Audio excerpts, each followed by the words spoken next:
على مشارف درب بوطويل بالمدينة القديمة بالدار البيضاء، وفي ظهيرة يوم عادي ستشهد على لقاء غير عادي بين شقيقين توأم لم يلتقيا منذ أزيد من 60 سنة.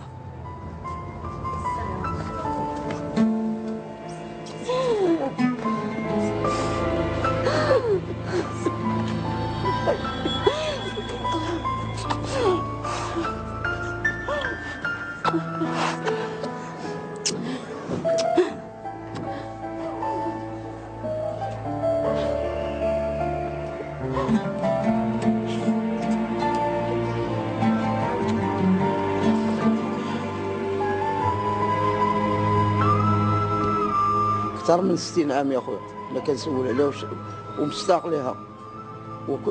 والكبده الكبيره هي امها مسكينه، مشات وما شافتهاش، كانت محروقه من 1952 ما شفتها. شحال من عام هذا، راه عصر هذا، راه عمر هذا.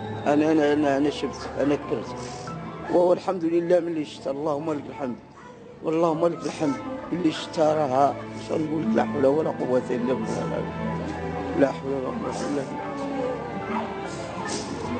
راه 60 عام راه ماشي سهله، غير 60 عام راه ماشي سهله.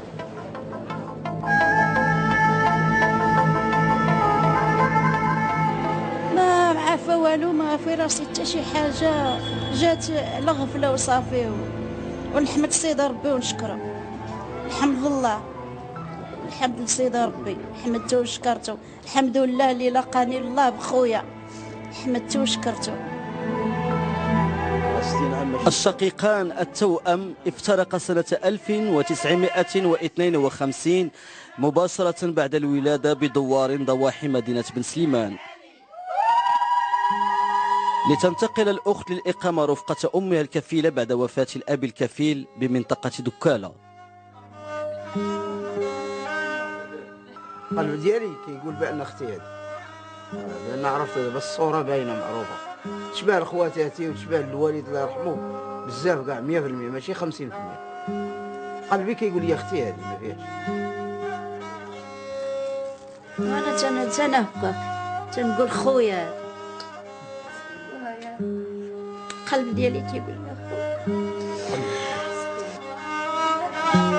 العاطفة الجياشة، الشبه حد التطابق، المعطيات المشتركة، عوامل ساهمت في تأكيد رابطة القرابة القوية بين الطرفين في انتظار نتائج الحمض النووي التي سيتابع تفاصيلها برنامج مختفون.